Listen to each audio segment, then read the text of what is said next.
And I think that's the disconnect most people have when they do vivid visualization. They see themselves doing it and then they stop.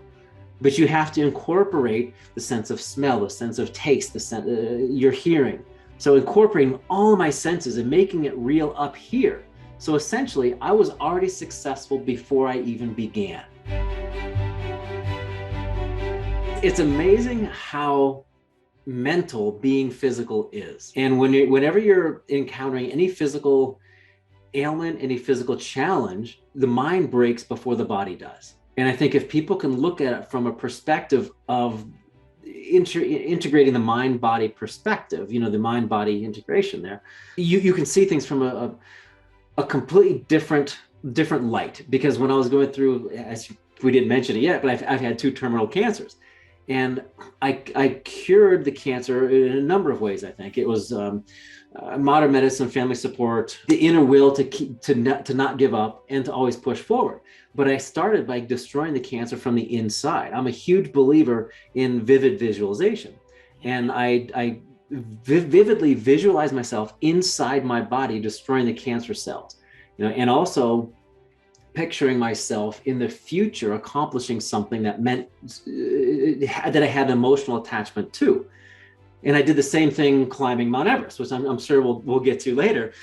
But from the start, from the get-go, I've always believed that you can help yourself from the inside out. But it isn't like you learned this vivid vision and the power of the mind as an adult. You learned this as a teenager. How did that happen? I mean, it must have been some natural, innate knowing of yours. Picture me being 13 years old, 60, 70 pounds overweight, laying in the hospital bed. We didn't have cell phones. We didn't have the technology of 7,000 channels on TV.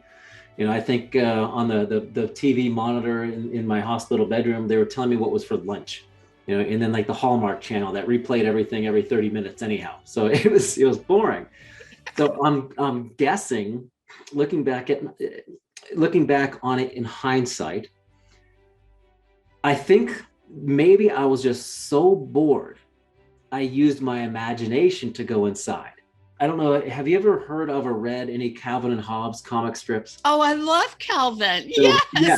So Bill Watterson was the author, and I used to read the Sunday comics all the time. It was probably my favorite one. And he had his alter ego, which was Spaceman Spiff. Yeah, it was him and his little tiger, but his alter ego, he would go somewhere else. And I think that got into my brain. I wanted to go somewhere else as well, because my situation was very similar to his, where if I wasn't enjoying the day because I was vomiting for 36 hours straight, or I couldn't move for a week, and I was in the hospital bed for a week. So because of the situation where I wasn't ideal, I took my mind somewhere else. And it was actually inside my body in a microscopic spaceship, flying around my veins, destroying the cancer by shooting missiles and lasers that were laden with chemotherapy. So in my mind, I was destroying it from the inside out.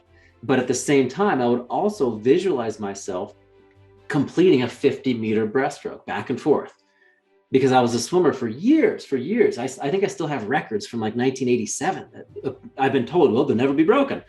But I'm sure someday they will be. Someone faster, much better than me. But I would visualize myself going back and forth, and it wasn't the end product. It wasn't touching the wall. It wasn't coming in first place that meant something to me. I visualized that, but I went deeper. So when I touched the wall in my mind, how did I feel doing that? And I think that's the disconnect most people have when they do vivid visualization. They see themselves doing it, and then they stop. But you have to incorporate the sense of smell, the sense of taste, your hearing, which is what I did with the swimming. I would hear the air bubbles kind of when I came up to breathe. I would go back underwater. The sound would disappear. It was so quiet. It was deafening, if you can understand that. Then I'd pop back up. I'd hear my brother at the end of the wall shouting at me, "Go, Sean," because he's always been there to support me, 3 years younger than I am.